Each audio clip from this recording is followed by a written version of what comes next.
Dear students, welcome to LGI online classes. I am Snehlata. तो बच्चों, आज का हमारा पाठ 12 भाग 2। तो पिछले वीडियो में हम लोग गुणवाचक विशेषण और संख्यावाचक विशेषण के बारे में चर्चा कर चुके थे। अगला हमारा आता है परिमाणबोधक विशेषण। जो परिमाणवाचक विशेषण होता है उसके बारे में देखिए। इसमें जिस विशेषण से किसी वस्तु की नाप तौल का बोध हो, किसका? नाप तौल का, उसे हम परिमाणबोधक विशेषण कहते हैं। जब हमें किसी वस्तु की नाप तौल का पता चलता है तो वहाँ पर हमारा परिमाणवाचक विशेषण हो जाता है। जैसे लिखा है, मुझे 2 मीटर कपड़ा दो, उसने 2 किलो सेब खरीदे। तो यहाँ पे क्या है? एक निश्चित नाप तौल का पता चल रहा है। तो यहाँ पे क्या है? परिमाणबोधक विशेषण। देखो, परिमाणवाचक विशेषण के प्रकार। परिमाणवाचक विशेषण जो होता है वो 2 प्रकार का होता है, निश्चित परिमाणवाचक विशेषण और अनिश्चित परिमाणवाचक विशेषण।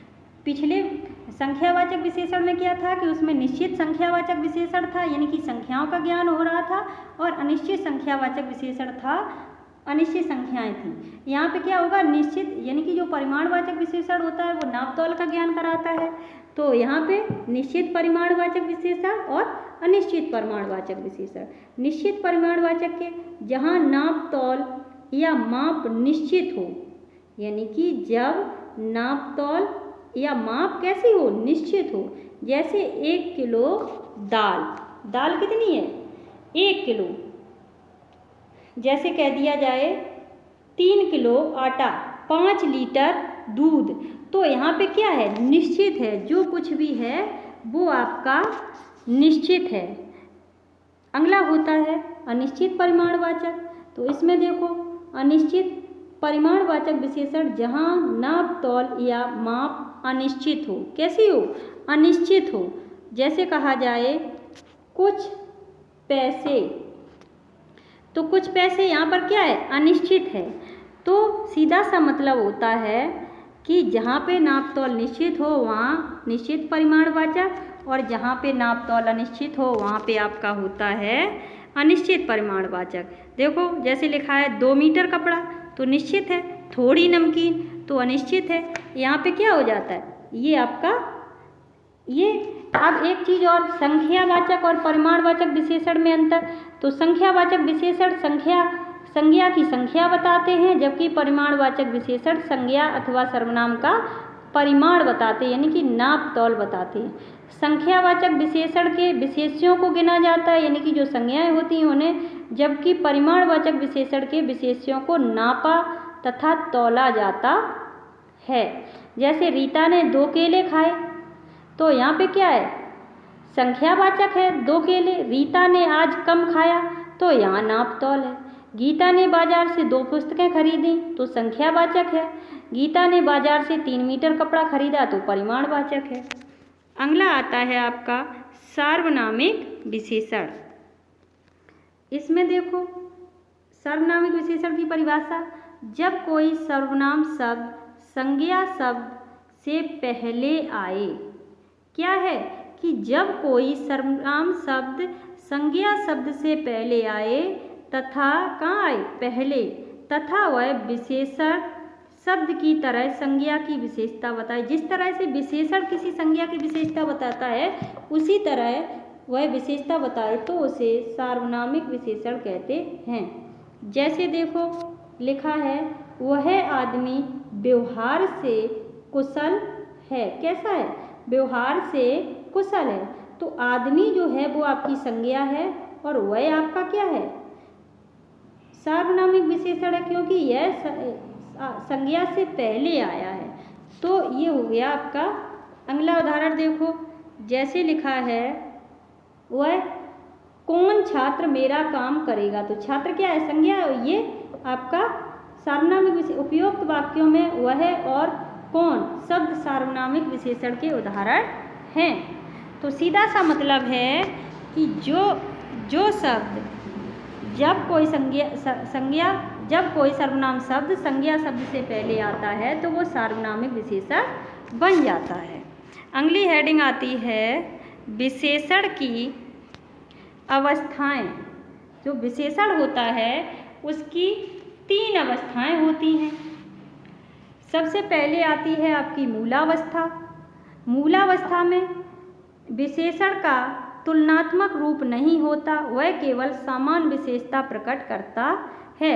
सीधा सा मतलब है कि इस अवस्था में किसी वस्तु, व्यक्ति अथवा स्थान की सामान्य विशेषता बताई जाती है। जैसे कहा जाए रचना प्रतिभाशाली है, विराट कोहली एक श्रेष्ठ बल्लेबाज है, सावित्री सुंदर लड़की है, सुरेश अच्छा लड़का है, सूर्य तेजस्वी है। तो ये क्या है? सीधा सा मतलब है कि इस अवस्था में किसी व्यक्ति, किसी वस्तु या स्थान की सामान्य सी विशेषता बताई जाती है तो वो हो जाता है आपका मूलावस्था। दूसरी होती है आपकी उत्तरावस्था। कौन सी होती है? उत्तरावस्था। यानी कि विशेषण की 3 अवस्थाएं होती हैं, मूलावस्था, उत्तरावस्था और उत्तमावस्था। तो दूसरी होती है आपकी उत्तरावस्था।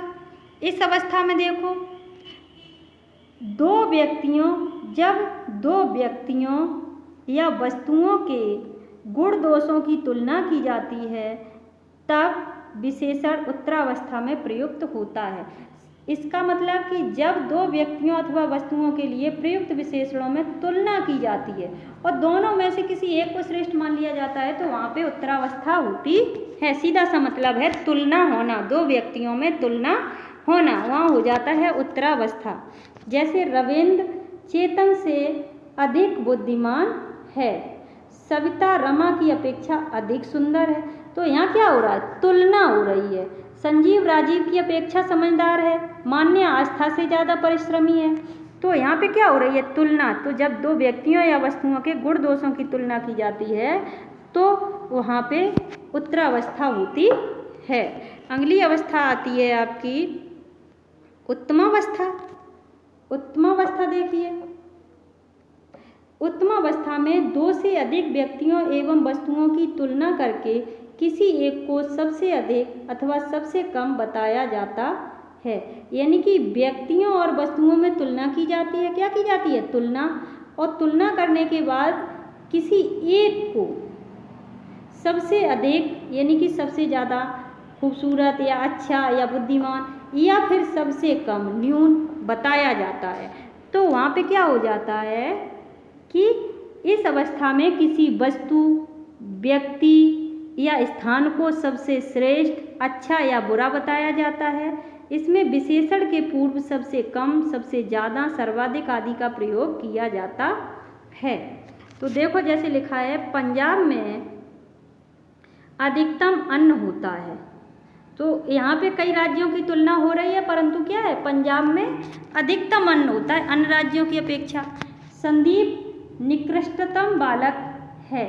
तो यहाँ क्या है कि यानी कि वो बुरा बालक है। क्या कहा जा रहा है?